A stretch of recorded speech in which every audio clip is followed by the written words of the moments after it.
네, 안녕하세요. 요새 뭐 세상에 참 정신이 없죠. 그래도 내일 또 새벽에는, 그러니까 이제 우리가 화요일 날 새벽에는 운이 좋으면 또 운이 나쁘더라도 뭐 괜찮을 것 같아요. 우리 브라질 또 축구 경기 소식 잘 또 들었고 또 명장면 보고 그런 또 즐거움은 좀 있습니다. 어, 지금 뭐 세상에 참 정신없이 돌아갑니다. 저는 화물연대 이 파업 주동자들 뒤에 뭐 북한이나 중국이 없기를 바랍니다. 뭐 여러 가지 흉흉한 소문이 도는데 뭐 없기를 바랍니다. 알아서들 짐작들 하십시오. 자, 오늘은 세 가지를 좀 엮어서 말씀을 드리고자 합니다. 이제 세계 전체를 한눈에 내려다보면서 말씀드리고자 합니다. 이 스마트폰, 개미 소관, 개인 미디어, 개인 소통, 개인 관점이 좋다는 게 뭐겠습니까? 우리 한 사람 한 사람이 나 자신의 미디어를 가지고 있고 또 여러 사람과 실시간으로 소통할 수 있고 또 뚜렷한 주관과 관점을 개발해 갈 수 있다는 점, 그게 참 좋은 거죠. 그러니 우리 각자가 이제 지구 전체를 한눈에 내려다볼 실력과 자격을 갖출 수 있습니다. 그래서 오늘은 러시아, 독일, 미국을 좀 살펴보겠습니다. 아시다시피 이제 러시아는 지금 망조가 들렸습니다. 이 전쟁 뭐 사실 이미 패배 상태입니다. 이거 빨리 하루라도 철군하고 백기 들고 그래야 되는데 저거를 계속해서 이제 사람을 모아서 막 죽음의 현장으로 밀어넣으니까 뭐 러시아 내부에서도 이거 답 없는 전쟁이다라는 걸 알아요. 그래서 러시아 사람들한테 특히 이제 그 담론을 이끄는 뭐 이제 앞에서 앵무새처럼 떠드는 선동가들한테 이게 잘 설명이 안 되는 거예요. 이 전쟁 원래 이길 줄 알았거든요. 그런데 이제 안 되니까 이게 완전히 멘탈 실종 상태입니다. 그래서 오늘 이 사람들이 멘탈이 실종돼서 어떤 증상을 보이는지 좀 단적으로 예를 들어서 설명을 드리겠습니다. 한편이 독일은 이게 이제 얼마 전에 그 숄츠가 베이징에 가서 이제 시진핑 황제를 아련을 했죠. 참 비굴한 모습이었습니다. 그런데 뭐 그것까지야 뭐 독일과 중국이 워낙 경제적으로 엮여 있으니까 좀 뜨거운 물 좀 덜 뒤집어 쓰겠다고 간 것까지는 이해가 됩니다.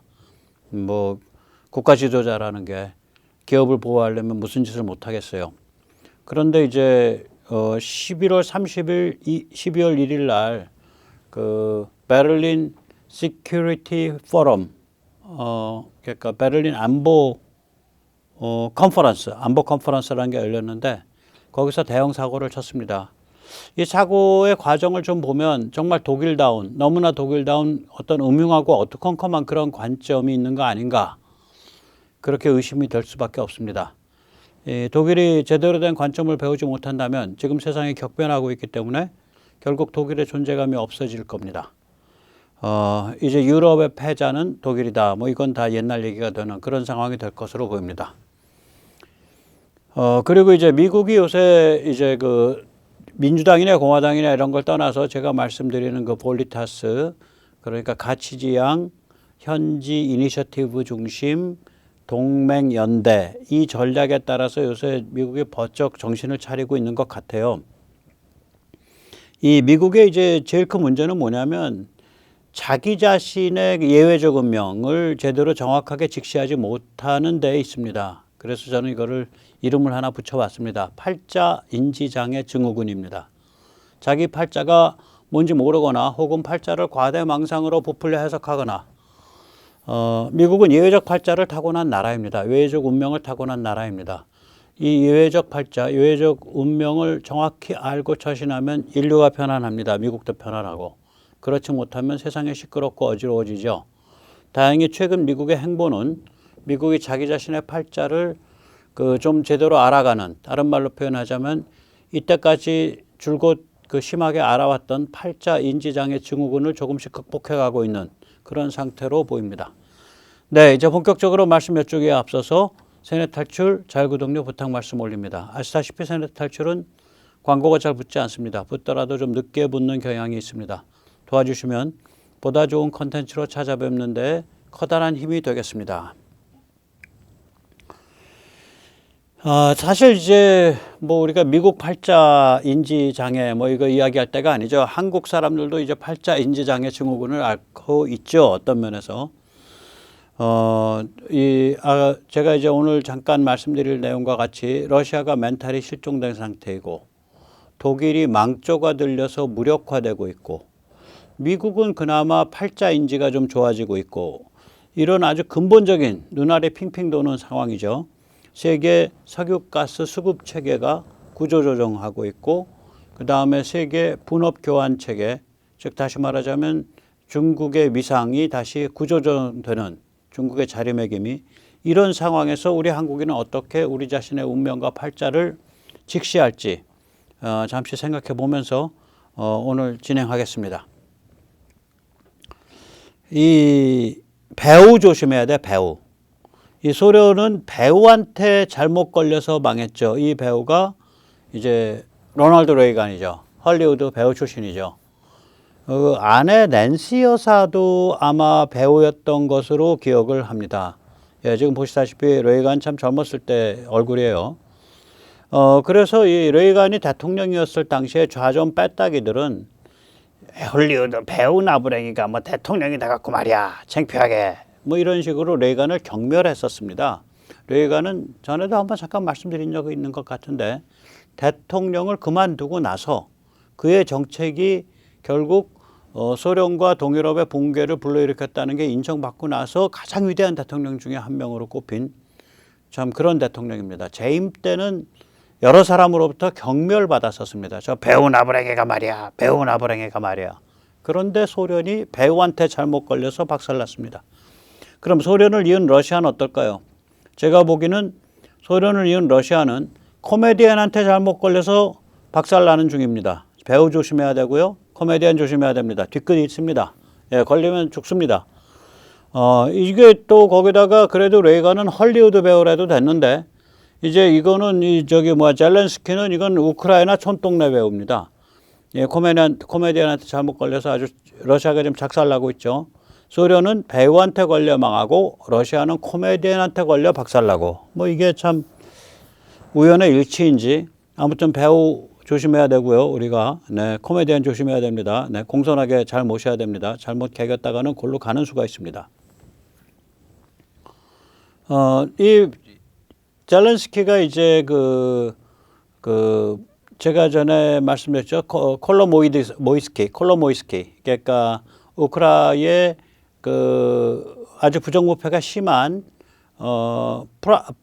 프리바트 TV라는 TV 방송을 하는 올리가르히의 아마 후원인지 뭔지 아무튼 그 방송에서 한 그 드라마가 연속극이 코미디 연속극이 이게 공공의 종복이에요. 그래서 학교 선생님이 어느 날 갑자기 이제 그 대통령으로 발탁이 돼갖고 대통령 후보로 대통령이 되어가는 과정 뭐 이런 또 대통령으로 하는 그런 거를 갖다가 다룬 그 코미디 드라마인데 그 드라마 후에 이제 진짜 대통령으로 출마하니까 그때 직구계 기자가 물어요. 기자들이 실제로 있던 일입니다. 당신 콜로모이스키 같은 부패한 올리가르히의 배경을 업고서 그 사람의 방송사에서 떠가지고 이제 지금 대통령까지 나오게 된 건데 그럼 당신도 올리가르히에 조정받는 거 아니냐? 그랬더니 이 사람이 그때 제가 그걸 보고서 이거 보통 사람 아니구나. 답을 뭐라고 하냐면 우크라이나는 올리가르히들에 의해서 지배당하고 있는 상태이다. 따라서 예를 들어서 방송사에 일하는 수천 명의 사람들이 다 어떻게 올리가르히의 충복이라고 할 수 있겠냐. 그 사람들 중에는 독립적 판단을 하는 사람이 있을 수밖에 없잖아요. 이게 콜로모이스키예요. 이 사람이 지금 화면이. 네. 이게 이제 문제 올리가르히입니다. 자, 이제 그런데 이제 이런 상태죠. 네, 이런 상태인데 이제 다시 요약해서 지금 러시아 상태를 말씀을 드리면 지난 2월 말에 러시아가 우크라이나를 침공했을 때 러시아는 누워서 떡 먹기라고 생각을 했어요. 근데 누워서 떡 먹다가 떡이 채했습니다. 누워서 떡 먹는 거 조심해야 됩니다. 일주일 만에 키우 먹고 열흘 안에 오데사 먹고 보름 안에 평정한다. 뭐 이런 겁니다. 그리고 나서 이제 괴뢰국을 만든다. 이게 이제 러시아의 그 부푼 꿈이었죠. 그런데 실제로 이게 뭡니까? 일어난 일은 전혀 반대죠. 우크라이나 국민의 저항에 러시아가 박살이 나고 있는 상태이죠. 지금 상태가. 그래서 이게 물론 이제 미국의 엄청난 지원이 있고 또 전 세계적인 경제 제재가 있고 또 유럽에서 많이 지원이 들어가고 이러니까 이제 가능한 일인데 아무튼 대단한 일입니다. 지금 우크라이나 사람들이 하고 있는 일은.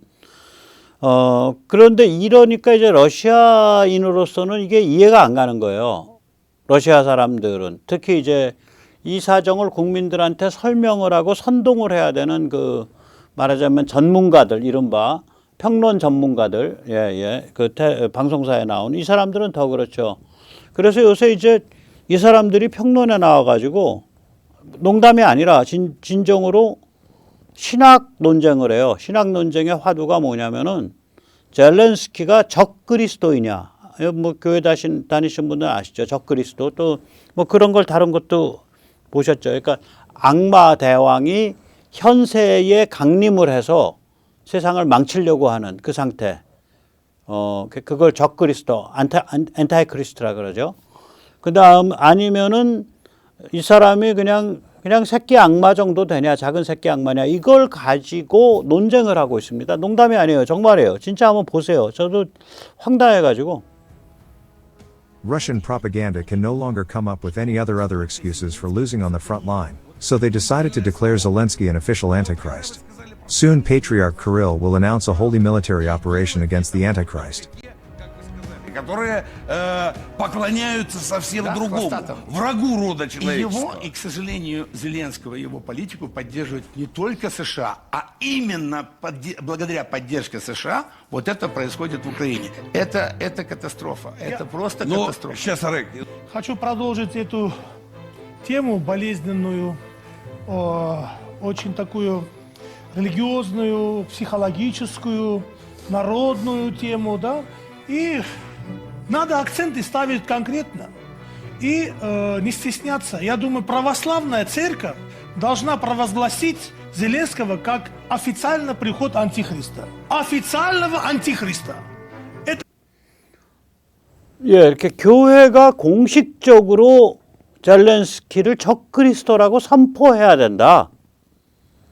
그는 공식적 적그리스도이다. 아, 이거 지금 텔레비 방송에 나와서 웃는 얘기도 아니고 열받아서 진담으로 하잖아요. 그러니까 이 멘탈이 좀 맛이 가 있는 거예요, 전체적으로. 이게 아마 국영방송일 텐데요.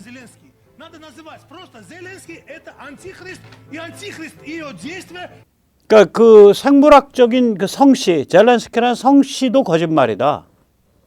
그 사람은 성씨가 없다. 그건 적그리스도니까. И фактически, и там, значит, практически, и документально. Он оформил это. Он с дьяволом заключил договор, и он притворяет в жизнь то, что он заключил. Здесь не может быть никаких там, знаете, вот дипломатий, там, значит, это самое, фамильярность там и так далее. Мы должны понимать, что это идет уничтожение православия. уничтожение, искоренение. Арак, я с вами не соглашусь. Слишком. 예, 이제 그러니까 반론이 있어요. 이제 반론은 뭐냐면 그 사람은 그냥 정치인이고 대통령이다가 아니라 아니 적그리스도가 아니고 그거보다 격이 낮은 새끼 악마야. 그걸 적그리스도라고 하면 오히려 띄워주는 게 돼. 이게 반론이에요. 참나. Он такой, знаете, маленький чертеночек, но не более того. Соответственно, он на службе антихриста, да, он вкладывает булыга за булыгой. Дорогой мой, это столько моря крови, столько украинской крови, столько раскол церкви, это может не какой-нибудь чертенок. Как раз это и есть антихрист. Добить надо этого антихриста. Слишком высоко цените Зеленского. В кавычках, конечно, высоко. 네. 그래도 이 수염 달린 아저씨가 조금 앞뒤 그나마 계산해서 어떻게든 새끼 악마로 좀 낮춰보려고 하니까 하는데 이 다른 사람들 도움하고 그냥 적그리스도로 몰아가잖아요. 이게 지금 거의 국영방송급의 방송사의 패널들이에요. 그러니까 이게 얼마나 망가져 있는 거예요. 이게 정신실종 상태란 소리죠. 예, 정신실종 상태입니다. 자, 그런데 이제 여기다가 폭망한 게 이 정도가 아니죠. 이게 지금 이 그림 자체는 뭘 나타내냐면 저 파란 선은 9월 말에 부분 동원한 이후에 도망간 사람들의 숫자예요. 국외로 빠져나간 사람들. 그러니까 국내에서도 저 숫자 이상으로 지하 생활로 숨었겠죠. 왜 그러냐면 물리적으로 영장을 전달받지 않으면 범법이 아니에요. 어디 갔는데 안 와요. 연락이 안 돼요. 이러면 범법이 아니에요. 그러면 저 도망간 사람 숫자의 두세 배는 숨었단 소리 아니에요. 지하로. 지금 보면 EU로 도망간 사람이 6만 6천 명, 조지아로 도망간 사람이 6만 9천 명, 카자흐스탄으로 도망간 사람이 20만 명, 몽골리아로 도망간 사람이 12,000명입니다. 약 한 30만 명 도망간 거예요. 그런데 저게 빨간 선으로 되어 있는 280만 명은 뭐냐? 우크라 사람들 중에 러시아로 간 사람들이에요. 저기는 이제 친러주의자도 있을 수 있고요. 그 다음에 전쟁을 피해서 러시아 쪽이 통로가 열려져 있으니까 그냥 뭐 뚜렷한 친러는 아닌데 러시아로 간 사람도 있지만 대다수는 러시아의 이주 정책, 강제 이주 정책에 의해서 반강제적으로 러시아 쪽으로 옮겨갔어요. 왜냐하면 러시아가 인구가 줄어들거든요. 그러니까 러시아 쪽에서 한 280만 뽑아간 거예요. 그런데 그 중에는 이건 좀 악질 반동분자야. 얘는 러시아로 데리고 오면 안 되겠어. 그래서 그냥 놔두고 아이만 뺏어가지고 어린아이만 데려간 경우가 또 수만 명 돼요, 이게. 이 정도 되면 이제 이거는 완전히 반인류 범죄에 해당하거든요. 이게 이제 문화말살, 민족말살 정책이죠. 그런데 러시아가 왜 이렇게 우크라이나에 대해서 문화말살, 민족말살을 할까? 그건 문화가 열등하기 때문에 그렇습니다. 여기서 잠시 이제 러시아가 우크라이나에 대해 가지고 있는 좀 복잡한 속내를 말씀드리겠습니다. 예를 들어서 키우는 모스크바보다 한 500년 앞선 도시예요. 그 다음에 페테르부르크보다는 약 1000년 앞서서 먼저 만들어진 도시예요. 키우 굉장히 일찍 만들어진 도시예요. 한마디로 러시아 사람들이 지금 모스크바를 중심으로 한 러시아 사람들이 몽골 밑에서 세금 걷고 세금 내고 있을 때, 그러니까 러시아의 귀족 그 왕실이라는 게 몽골 밑에서 세리들이었다 그러더라고요. 세금 걷는 자들. 그 훨씬 이전부터 그러니까 동슬라브라 그러면 러시아와 우크라이나 쪽을 얘기해요. 동슬라브의 종가는 우크라이나였어요. 그게 그럴 수밖에 없는 게 흑해로부터의 그런 굉장히 좋은 문화적인 교류, 그 다음에 저쪽 그 슬라브 쪽, 폴란드 쪽과의 교류, 이런 그 여러 다양한 문화가 이렇게 어우러지는 그 용광로 같은 데라 굉장히 그 수준이 높다고 여기가 우크라이나가. 이제 동슬라브의 정가는 우크라이나고요. 서슬라브의 정가는 아무리 이제 뭐 그건 뭐 뻔한 거죠. 웨스트 슬라브의 정가는 폴란드죠.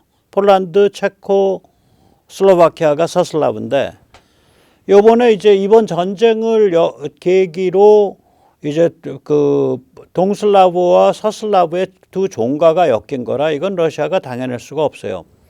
예를 들어서 러시아 최고의 문호가 누구일까요? 저는 이 사정 알기도 전에 나보고 만약에 당신 러시아 문학가 중에 제일 좋아하는 사람이 누구야? 제가 한번 여기서도 한 2번 말씀드린 것 같은데 고골이라는 사람이 있습니다. 19살의 감찰관이라는 아주 명작 그 단편을 썼고요. 그 다음에 스페이드의 여왕, 외투 뭐 이런 거 같은 아주 그 훌륭한 중단편들을 쭉 썼고, 그 다음에 죽은 농노라는 그 아주 그 사회를 통렬하게 풍자하면서 인간성을 묘사하는 기막힌 책을 썼죠. 죽은 농노, Dead Soul이라고. 이 굉장히 뛰어난 작가입니다. 저는 예를 들면은 뭐 좀 과격하게 표현하면 고골과 비견할 만한 작가는 도스토옙스키 정도고, 푸시킨은 100명을 데려다 놔도 고골 못 따라온다. 톨스토이도 100명 데려다 놔도 고골 못 따라온다라고 저는 생각을 해요. 그건 뭐 제 입맛이 그렇다는 소리입니다. 사람마다 좀 다를 수가 있죠. 그래서 이게